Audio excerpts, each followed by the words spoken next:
Di perkampungan Melayu di Kuching ini, di balik kemodenan dan pegangan agama mereka, tersemadi satu tinggalan sejarah nenek moyang yang masih lagi dipraktikkan oleh masyarakat setempat.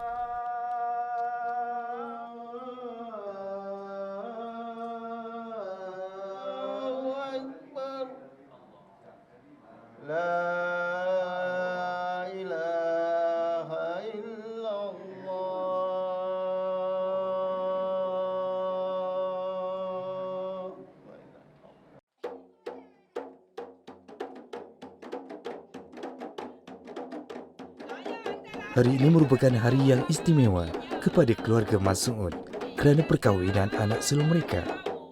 Secara tradisinya, masyarakat Melayu Sarawak mengadakan perkahwinan dengan tradisi bergendang yang disertakan dengan acara menari atau bertandak dan berbalas pantun atau dipanggil bermukun. Pada zaman dahulu, kebiasaannya acara ini boleh mencapai 7 malam di rumah pengantin perempuan. Namun kini, oleh kerana faktor kos, ia kadangkala hanya berlaku pada 3 malam. Seh gendang atau pemukul gendang mestilah terdiri di kalangan wanita yang berada di balik tabir yang dibuat dari kain atau di balik satu penghadang. Di situ juga, anak-anak dara akan duduk untuk melihat tetamu lelaki bertandak atau menari yang juga dikenali sebagai menopeng.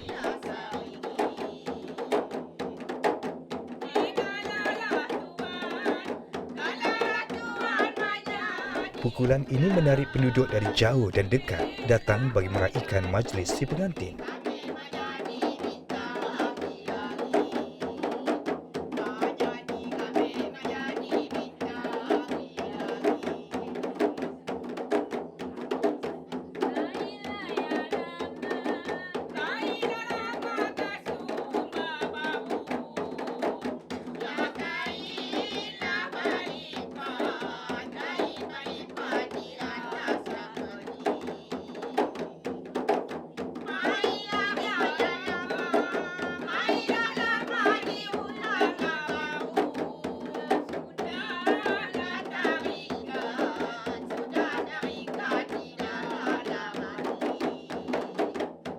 Tarian ini juga dikenali sebagai menopeng kerana ada penari lelaki yang mungkin berasa malu dengan anak dara atau orang ramai yang hadir pada keramaian tersebut.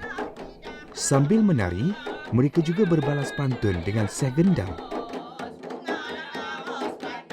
Dikatakan bahawa acara bergendang ini sudah dicatat seawal abad ke-19 sewaktu pemerintahan Brooke dan berkemungkinan lebih awal dari itu, iaitu semenjak kedatangan Islam ke Kepulauan Borneo pada kurun ke-15. Pusat kepada majlis ini ialah apa yang dikenali sebagai Gendang Melayu Sarawak, satu alat permainan tradisi turun-temurun bagi masyarakat Melayu di Sarawak.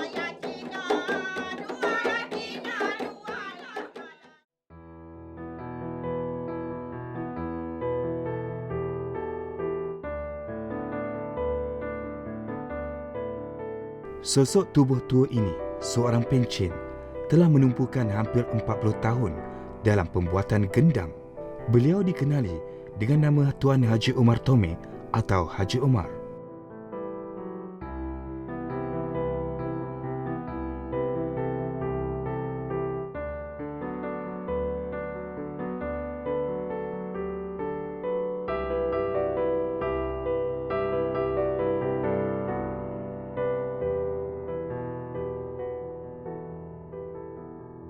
Hari ini, beliau berkesempatan ke Bandar Kuching untuk berjumpa dengan rakan lamanya, Encik Teh Hua Chiang di Carpenter Street untuk membeli rotan dan bahan-bahan yang diperlukan dalam pembuatan gendang.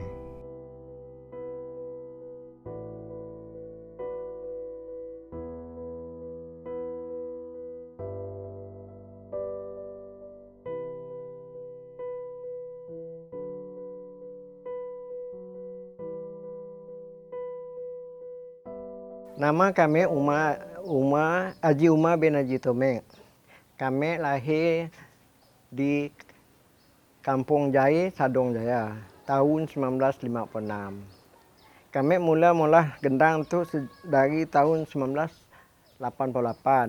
Kami adalah keturunan yang ketiga mula gendang tu daripada datuk kami bernama Dul bin Uyub. Lahir tahun 1894. Bapa kami 1934. Jadi kami pun 1956. Dari bapa kami kami mula belajar dengannya walaupun kami masih kerja. Apabila yang sudah meninggal tahun 2005, ialah kami sudah kira jadi setengah masa kena ngambil tempahan orang yang sudah meninggal siapa mula lagi. Ya kami start mula juga. Sampailah kini tu kami mula.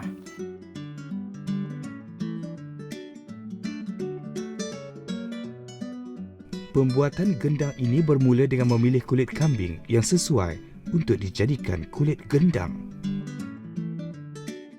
Kulit kambing perlu dikeringkan di bawah matahari setelah direndam dengan air kapur dan dikikis bulunya menggunakan pisau bengkok. Kita menggunakan pisau untuk membuang bulu kambing ni, pisau cukau kita mesti ada lengkungan macam ni, dia tak boleh tajam sangat. Mungkin kita tajam gelaknya boleh merosak kulit.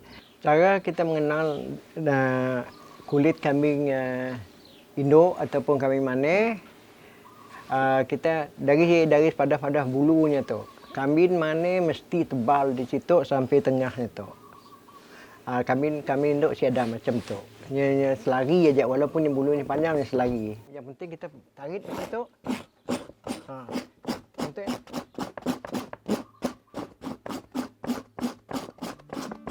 Untuk macam tu jangan kita tarik aja.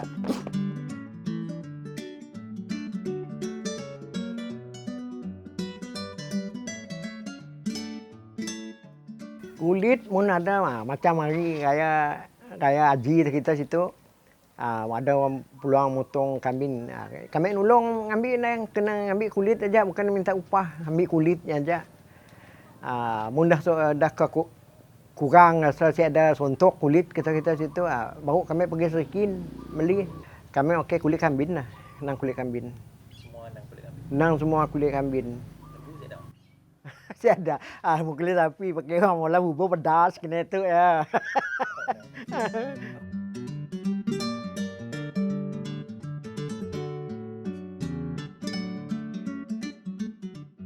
Setelah itu, rotan dipilih, dipotong dan diraut mengikut bentuk yang sesuai. Dan setiap satu rotan tersebut diraut dan dipotong satu persatu mengikut saiz yang sama bagi memberikan satu corak dan reka bentuk menarik.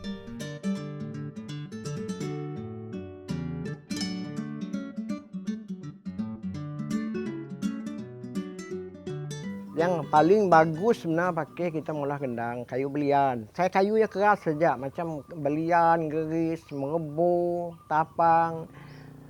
Ada yang orang nanya dengan kami, bila nanya kami kayu tu nak ya boleh pakai, batang nio pun boleh pakai. Boleh kata kami. Asal kita dapat mula gendang dapat boleh dipakai. Tapi mutu antaranya ya magneto mana bagus tak bagus bunyinya. Ya aja bezanya. Tahan. Mau kayu belian tu boleh bertakar sampai 100 tahun dijamin kita punya bagus. Enggak kalahnya kulit. Ya aja kalahnya.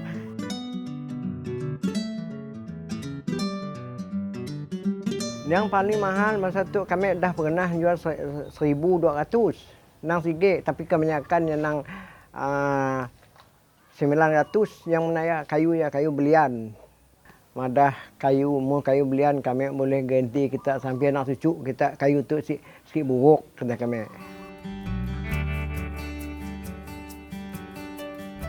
Haji Omar selepas itu memilih kayu yang telah dipotong mengikut blok dan diletak di atas mesin pengukur gendang dan dibentuk mengikut rekaan yang dikehendaki.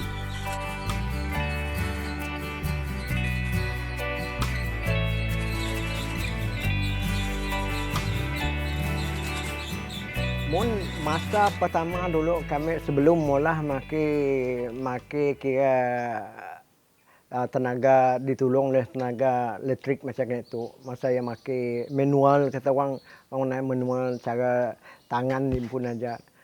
Mun nak dapat nyiap sigit gendangnya dah yang paling cepatlah 15 hari sigit gendang. Mulah nak bakal je belum dak nak ya. Tapi oleh kena kami tu udah ada pakai cara kemudahan ni ada. Kami dapat mula gendang ya dalam 3 hari dah boleh dipakai, dah boleh dijual.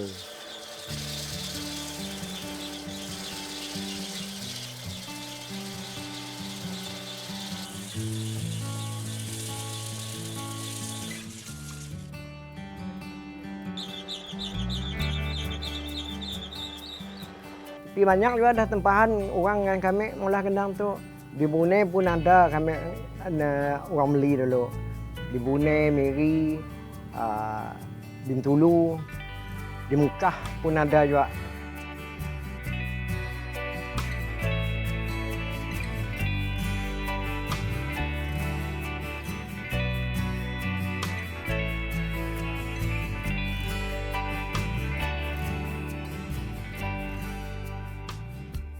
Identiti Haji Omar ialah dengan menganyam gendang tersebut dengan kaedah silang seperti ini. Dan sekiranya terdapat gendang dengan anyaman sebegini, maka ia adalah milik Haji Omar.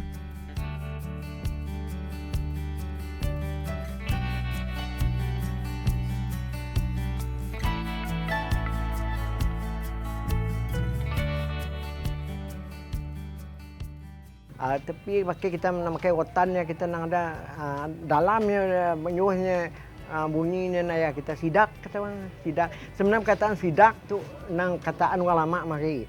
Tapi mun sebenarnya nama mun kita udah kaji benar ya sedal, pakai nyedalnya ya sebenarnya.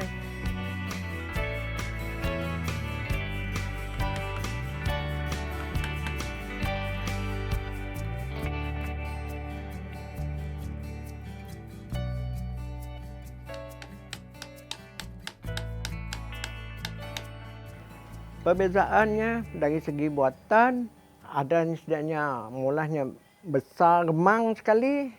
Ada juga setidaknya ya kira nipis si macam kita tu tebal. Potongan dalamnya setidaknya potong lurus saja. Sebab dia sudah bunyi setidaknya kadang-kadang luas saja si ada naungnya kata kita tu ayah lah bezanya.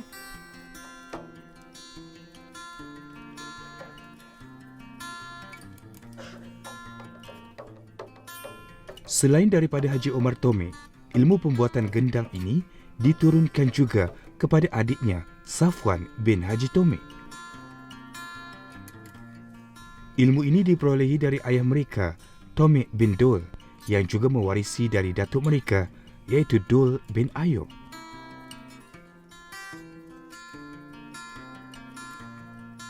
Kedua beradik ini menghasilkan gendang dengan identiti tersendiri.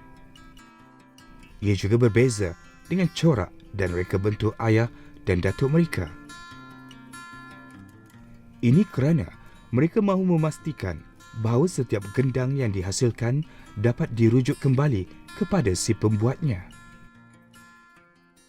Nama saya Safwan bin Haji Tomik, adik kepada Haji Umar bin Haji Tomik. Saya asal dari kampung Sejai. Sekarang saya berumur 49 tahun. Sebelum saya buat gendang ni pun saya buat bahagian seni ukir lah, seni ukir kayu. Tapi sekarang konsentrate dengan buat gendang dan hadrah lah. Seperti yang kita sedia maklum di Sarawak ni memang tidak ada yang buat gendang Melayu Sarawak. Oleh itu saya konsentrate buat gendang Melayu ni lah. Tidak ramai yang mengetahui bahawa bukan semua tempat gendang tersebut sesuai dipukul. Pembuat gendang yang pakar akan mengetahui kawasan mana yang sesuai untuk dipukul dan ia akan ditandakan mengikut cara pembuat gendang tersebut.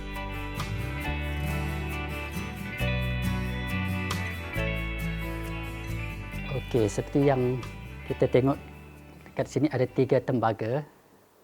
Ada 3 tembaga. Dari sini kita tahu yang inilah tempat bunyi yang cantik kita yang apabila kita gunakan gendang yang saya buat. Inilah tempat apabila kita mukul gendang, ambil contoh macam ini, di sinilah tempat bunyi. Sebab kita dah tahu dekat mana kayu yang bunyi dia solid. Sebab itu dia ditanda macam ni. Sometimes orang tak tahu, dia ingat perhiasan saja. Kita dari sini kita dah tahu dekat mana dia bunyi-bunyi yang solid. Macam contoh ini pun ada juga yang 3. Ini pun ada juga 3. Kita dah tahu kat mana yang bunyi memang betul-betul memang bunyi yang cantik apabila seseorang memukul gendang. Kita ketuk dia sini. Dia ada beza bunyi. Ini lain kan, ini dia bunyi dia lain. Dia ada perbezaan. Macam ini bahagian luar dia. Ini bahagian dalam dia. Sebab itu kita tahu yang mana bunyi dia solid, yang mana dia tak solid.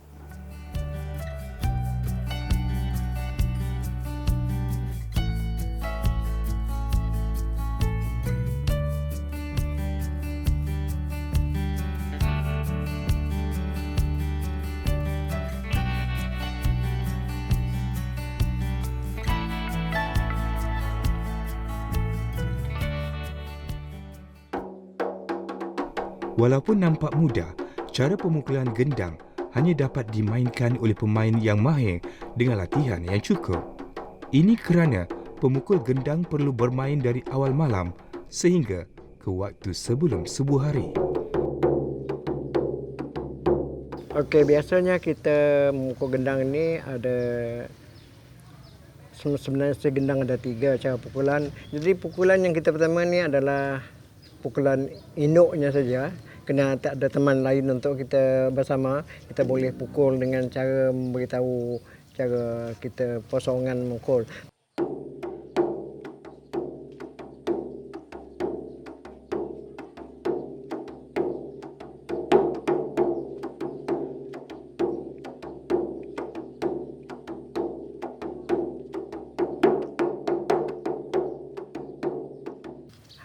Itulah tadi cara pukulan induk gendang.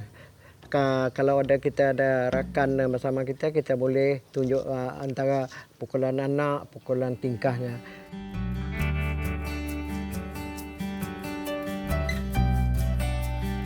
Pukulan gendang ni seperti muzik-muzik lain, dia ada do, re, mi, fa, sol, la, ti, do ataupun la, so, fa, mi, re, do.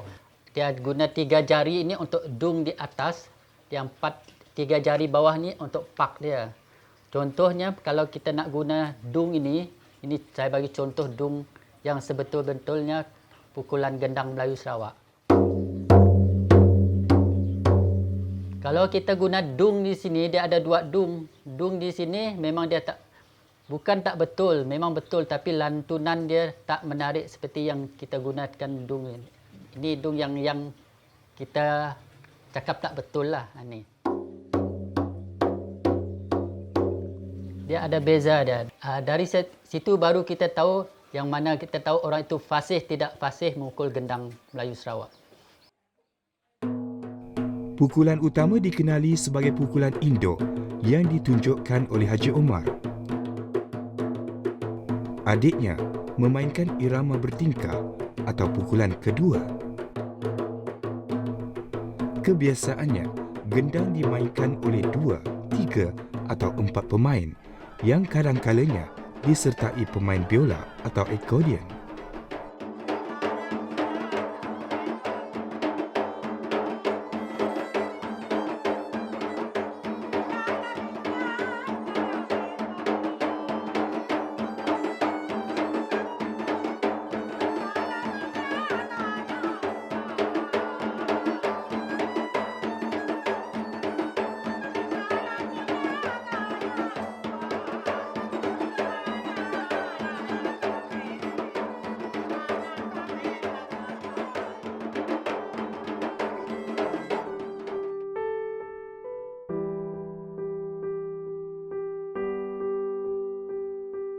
Sebenarnya gendang ni sebenarnya kita dulu dari kecil dulu tengok almarhum ayahanda buat gendang dengan hadrah, sebab itu dari situ minat yang mendalam. Dan sekarang saya telah buat gendang ni dari tahun 2005 kalau tak silap saya. Selepas arwah saya meninggal, ayah saya meninggal, dan sekarang saya lah mewaris apa yang dia buat sekarang dari dahulu.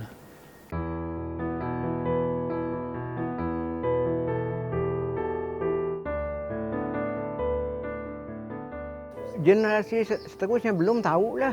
Kali muna adik kami seorang nak diam dimpangi ya, nang udah dapat mula gendang. Tapi nya si make rotan, nya make lantak macam nak ya. Ya nang tahu kami yang boleh mula.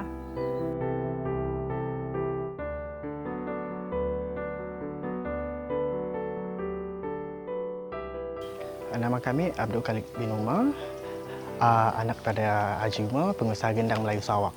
Umur kami 29 tahun dan kami bekerja sebagai makeup artist, stylist dengan berkarya fashion di Kuala Lumpur. InsyaAllah, si dapat dipaksa, tapi kami ada rasa minat untuk dalam bidang seni kayu tu, sebab kami boleh madah benda tu datang naturally. So far ada, tapi kami belajar teruslah disebabkan kami di KL, bapa kami di situ, so susah sikit nak ialah. Berkemungkinan suatu hari nanti kaedah pembuatan gendang Melayu Sarawak ini akan terkubur apabila warisan pembuatan ini tidak diwariskan kepada golongan muda.